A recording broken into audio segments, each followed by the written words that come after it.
Fox released their new Grip X and Grip X2 dampers last year, and I've been putting them to the test to figure out exactly what sets these two very similar dampers apart. Whether you're buying a whole new fork or upgrading your current fork with a new damper, we are going to help you figure out which of these two Fox dampers is the right choice for you.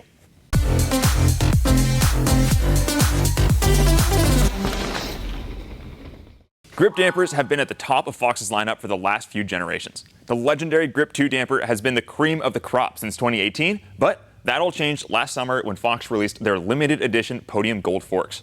Those Kashima maxing forks are no longer available, but the new dampers that launched alongside them are here to stay. The Grip X and Grip X2 dampers are Fox's latest and greatest dampers for the Fox 36 and Fox 38, two of the most popular single crown forks out there. What's confusing about these two dampers is that they're both top-of-the-line dampers, and Fox doesn't say that one is higher performance than the other. That's left lots of people wondering which one they should get. So we're going to put them to the test and figure out the on-trail differences between them. To get to the bottom of this, we've got two almost identical factory 36s, where the only difference between them is the dampers.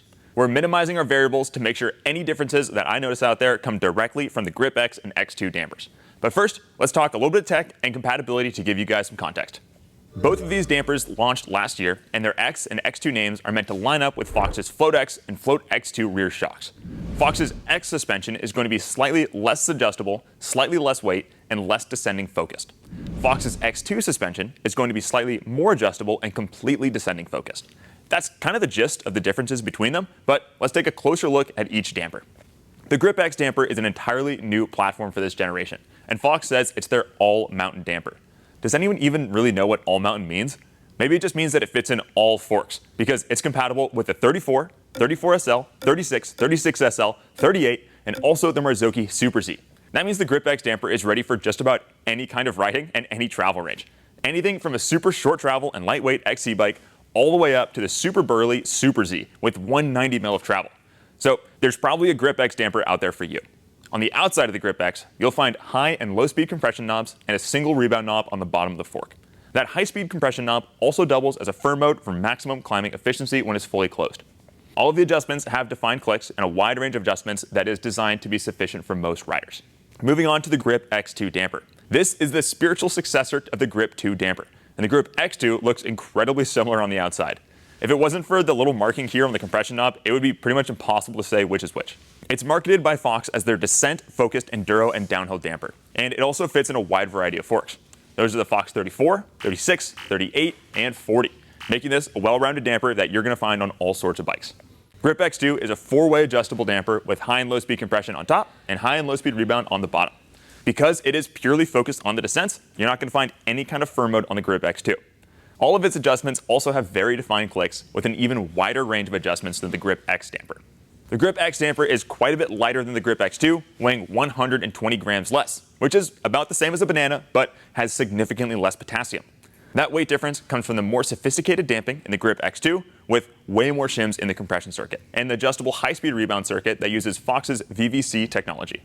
For riders upgrading to a new damper in their current fork, check out the blog post linked in the description that covers everything you need to know to upgrade your Fox or Marzocchi fork to one of these Grip X or Grip X2 dampers.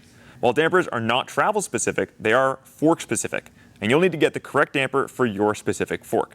The blog covers all the damper compatibility specs, along with the required tools, oils, and supplies to make the upgrade happen. We stock all of the dampers, tools, and supplies at thelostcode.com, so you can find everything in one place. While there are a few forks that can use either the Grip X or Grip X2 dampers, I think that the fork with the most overlap in intended use of these two dampers is the Fox 36. This fork is pretty much at home on every single kind of bike. I've seen it used on short travel bikes to beef up their descending capabilities, and I've also seen it on longer travel bikes to bring the weight down. Some lighter riders even prefer the feel of the more compliant 36 compared to the stiffer 38 mil fork that came on their long travel bike. All that is to say is that there are all kinds of riders on the 36, and these two dampers help steer the intentions of the 36 in one way or the other.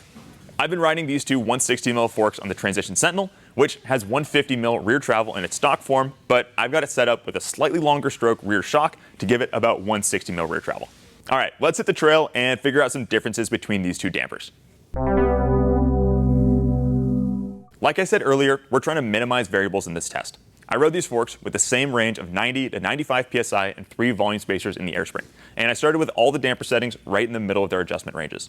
I found my way to preferred damper settings through bracketing, just like we recommend all of you guys do with your new forks. And after that, I've learned quite a bit about these two dampers. Let's just cut to the chase, and honestly, I couldn't tell much of a difference between these two dampers 90% of the time while I was riding them. It was only in seriously rough terrain where the difference between them was made very clear. The Grip X2 damper does a much better job of handling any kind of big compression than the Grip X. It's able to manage the fork travel far more efficiently when dealing with a harsh impact that depends on the high-speed compression circuit to keep the fork from blowing through its travel. Like I mentioned earlier, the Grip X2 does have a higher quality compression circuit with more shims stacked in there. That larger stack of shims does a great job of controlling the oil moving through the damper, while the Grip X would consistently go through all of its travel during those harder hits. Fox designed the high-speed compression of the Grip X damper to double as a climb mode when it's fully closed, and those last few clicks before you're fully closed are so harsh that they're almost unrideable on the descents. If those last few clicks acted the same as the first 8 clicks, then I might be able to get the performance that I'm looking for, but unfortunately it's just not possible with the external adjustments of the Grip X damper. In less demanding scenarios, like on mellower flow trails or the parts between the gnarly sections of more difficult trails, the Grip X damper does feel incredibly similar to the Grip X2. Those situations where you're leaning on your low-speed compression more than your high-speed compression are great for the Grip X, and I couldn't really notice much of a difference between them during the majority of my time riding them. Well, that would be true if I rode with earplugs, because the Grip X makes a very audible whooshing sound every time it rebounds, while the Grip X2 is almost completely silent.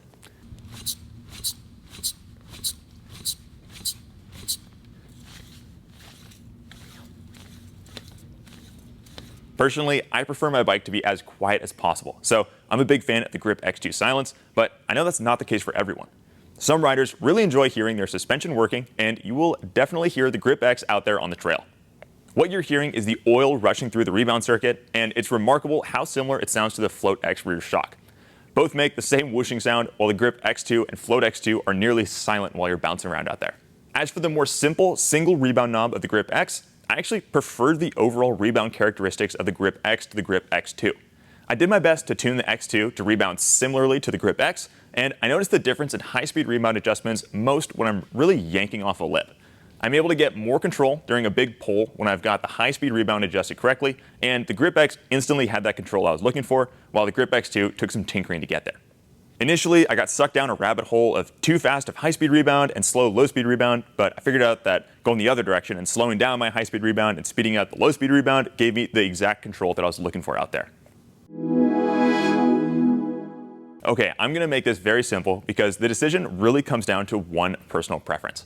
If you're looking for a better descending damper that will consistently give you more control through rough sections of trail, get the Grip X2. If you're not seeking out the steepest descents and flow trails are your jam, the Grip X damper is a better option with its slightly lower weight, easier setup, and firm pedal platform if that's something that you really want. For those of you that have a Fox 38 and you're looking to upgrade from the Grip 2 damper to the latest and greatest, get the Grip X2 damper. There is a Grip X damper available for the 38, but I don't think the same rider who benefits from a stiffer 38mm stanchion fork is going to prefer the Grip X damper. Generally, we're just going to recommend the Grip X2 to most riders, as it does everything the Grip X damper can do, plus more when the trail gets demanding. Well, that's about it for Fox's latest and greatest X and X2 dampers. We stock both dampers here at the Losco if you're looking to upgrade your current fork, and we've also got tons of new Fox forks with these dampers on the shelves right now. Hit the like button if this video helped you make your decision, and subscribe if you want to see more mountain bike videos just like this one in the future. See ya.